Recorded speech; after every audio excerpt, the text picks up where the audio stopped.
Today, UFC 325 is in the books, and Alexander Volkanovski is still the featherweight champion of the world as he defeats Diego Lopes for the second time. Also, what about the co-main event in which Benoit Saint Denis rapidly, quickly, with reckless abandon goes out there and defeats Dan the Hangman Hooker? That's right. A hooker took a L in Australia, in Sydney, on Saturday. All of this and more on today's episode of Matter of Fact MMA. What's up? What's happening? Let's go. What's up, guys? We right back at it. We right back with it. It's your boy Bat, and we are here to talk about UFC 325. It went down over the weekend. Sydney, Australia. A hooker took a L, and a great maintained being great. We talking about Alexander Volkanovski goes out there and defeats Diego Lopes for the second time in a 5-round decision.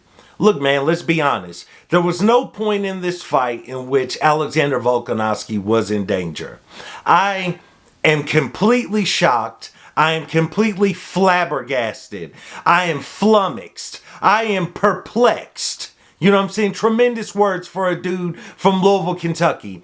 At the game plan or lack thereof of Diego Lopes in this rematch. I thought in my preview to this fight, Diego Lopes was going to come in sharper. I thought he was going to have more of a solid game plan. I thought that after spending 25 minutes in the octagon with Alexander Volkanovski, he was going to come in there rejuvenated with a better idea to approach this. He did not do this at all, right? None of that was there. None of it was present. He came out there with the same nice mullet, with a very nice mustache, and goes out there. I know it's been reported that he broke both of his feet during the fight, but still, he went out there and cruised to a 5-round decision loss. I don't really know what his game plan was. I know that Volk has tremendous footwork, but, you know, there comes a time in a lot of these fights where you have to abandon what you've been doing. If it's 3 rounds in and it's still not working, it might be time to abandon that, and you're going to have to take the risk of crashing that pocket. You have to crash it. You have to break it down. You have to crash that pocket. I know Volk is going to evade to either the right or the left. If you notice, it was pointed out by the commentators, Volk was actually evading to the power hand of Diego Lopes, but Diego Lopes could not capitalize. At some point, man, you have to crash that pocket.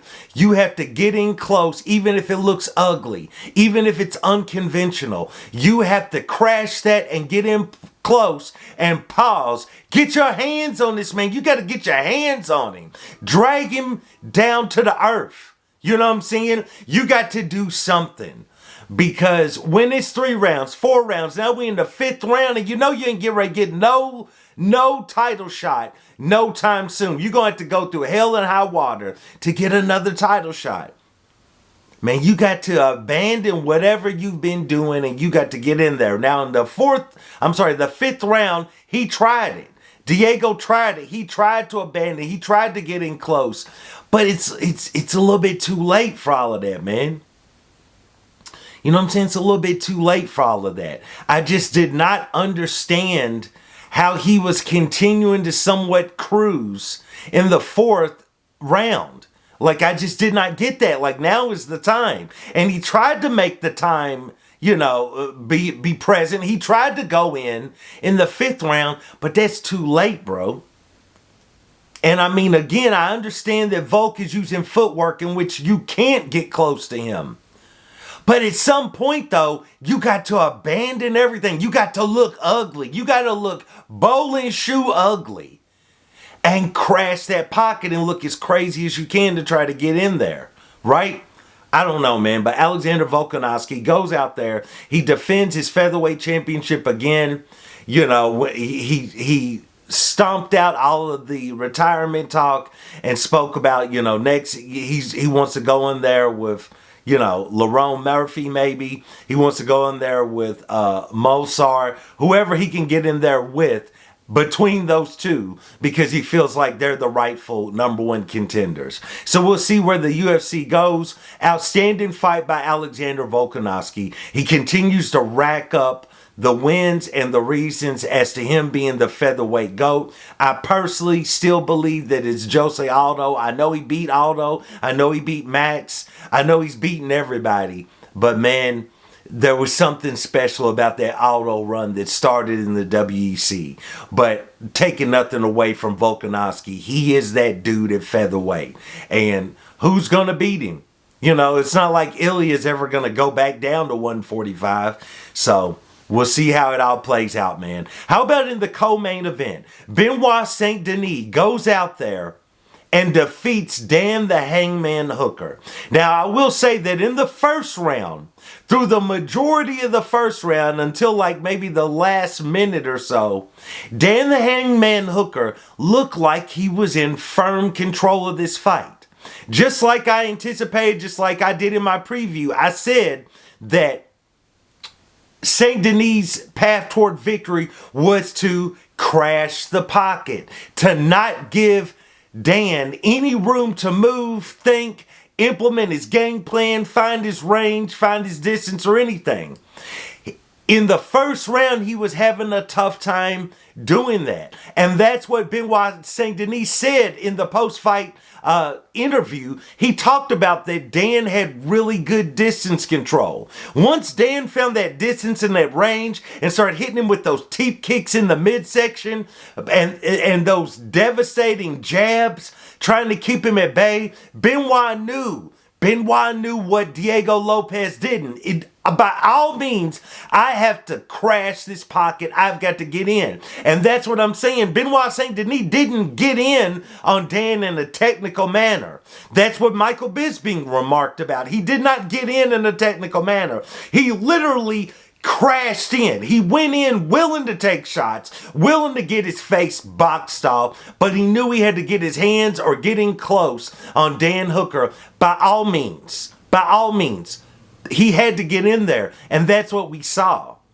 And in the first round, he had all types of trouble trying to get in on Dan. But once he did, he got him to the ground. At one point, he had knee on belly on top of him. Once he did that, he did his thing, bro.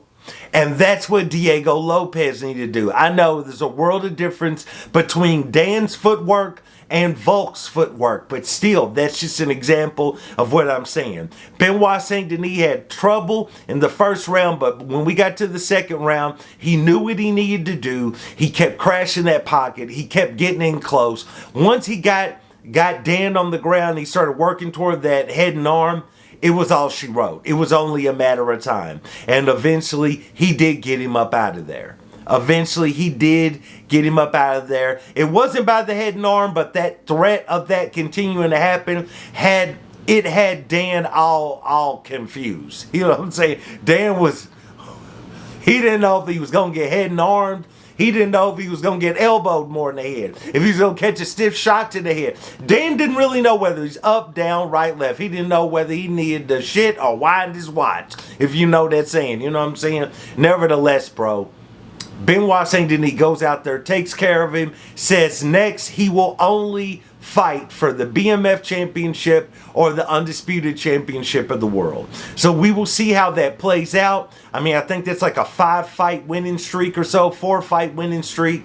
You know, he's doing his thing at lightweight. We will see. We got to settle this business between Topuria and Gaethje. But after that, we will see if Benoit Saint Denis is in the driver's seat and if he challenges for one of those championships. So shout out to him, man. Let's move on. I'd like to mention that the Volk fight got fight of the night. Interesting fight of the night. I didn't really feel like it was too action-packed, but whatever. They got to do their thing, keep everybody happy. How about a fight that got performance of the night? Rafael Fiziev goes in there against Mauricio Hoofy. Mauricio Hoofy did his thing, bro. Hoofy did his thing. I mean, in the first round, it was looking like Fiziev was poised to eventually land something that was going to wobble Hoofy, and he was going to be able to implement a game plan to get him out of there, you know. But I don't know, man. At the beginning of the second round, Fiziev kind of did something kind of strange to me. It was a little bit awkward. As he was motioning to Hoofy that they were going to touch fists at the beginning of the second round, he kind of winced a little bit, and he started to kind of bounce out like he was trying to shake something out of his legs or out of his movement. I don't know if he had some sort of an ankle injury. I don't know if he broke his foot in the first round. He was throwing a lot of kicks. You know, I don't really know, but he kind of winced, and then he started trying to shake something out of his legs, like he was shaking them out. I don't really know what that was, but it looked like to me in that second round his movement was somewhat hindered, and eventually Hoofy got him up out of there. Hoofy caught him with a shot, and just Fiziev could never recover. He could never recover, because once Hoofy lands, bro, that man jars you. You know what I'm saying? When Hoofy lands, it's you gonna know it. You know what I'm saying? So he just couldn't bounce back after that. Mauricio Hoofy goes out there, gets a big win, bounces back, coming back after a loss. Tremendous, bro. After that loss to Saint Denis, he bounced back in a tremendous way. So we'll see where he goes from there. I thought it was also interesting that he was working with Alexander Volkanovski and Adesanya leading up to this fight. He says he's still down with the fight nerds, he's still cool with them, but he wanted a different look, so he took it to Thailand and he began to work with them. I found that to be interesting, and now he is saying that, you know, there at the City Kickboxing Crew, that's his new home for the moment. So I thought that was very interesting. I mean, he never said he was done with the fight nerds, but I thought that was interesting that he took it upon himself to get a different look, and he's victorious in this. So that was very interesting. Shout out to Mauricio Hoofy. He bounces back. How about Tai Tuivasa goes out there and gets a 6th loss in a row against Taliesin Teixeira? You know, I mean, what are we doing with Tai Tuivasa? Let's stop. Let's not drag him back out. Tai Tuivasa, stop dragging this man off the couch. Stop dragging him out of his lazy boy chair and throwing him in the octagon. I don't want to see it no more. That's the 6th loss in a row. I don't know why people were thinking he had a chance at winning. Let's just stop all of that. Let's just stop all of that. And in the 3rd round, clearly Teixeira was done. He was gassed. He had nothing left. And Ty just didn't do anything. Just kept clinching. Like, bro, go in there and put these hands on this dude. Stop clinching, bro. I know you tired. But he looks way more tired because he's in the driver's seat. And now he just handed you the keys. And then you going to hand him the keys back. Man, if you don't get in that car and drive. You know what I'm saying? So let's stop with the Tai Tuivasa. Just retire, man. Just put the gloves down somewhere. If it ain't gonna be an octagon, walk in the middle of the bar before you do your next shoey. Lay your gloves down on the bar and then order your beer. You know what I'm saying? Because we don't need to see you in octagon no more. No disrespect, but I'm sorry. We don't need to see it no more. You know, we don't need to see you get a 7th loss. You know what I'm saying? Let's just stop it. Just stop it. Nevertheless, man, Tai Tuivasa takes a 6th loss in a row. First fight of the night for the main card, Quillen Salquill goes out there and defeats Jamie Mullarkey. I don't know why y'all was out here acting like Mullarkey was going to Mullarkey's way to a win, because it wasn't going to happen. Salquill does his thing. He looks like another contender at that weight class. Let's give him somebody in the top 15, top 12. Let's see how he does his thing, man. Let's just see how he does his thing.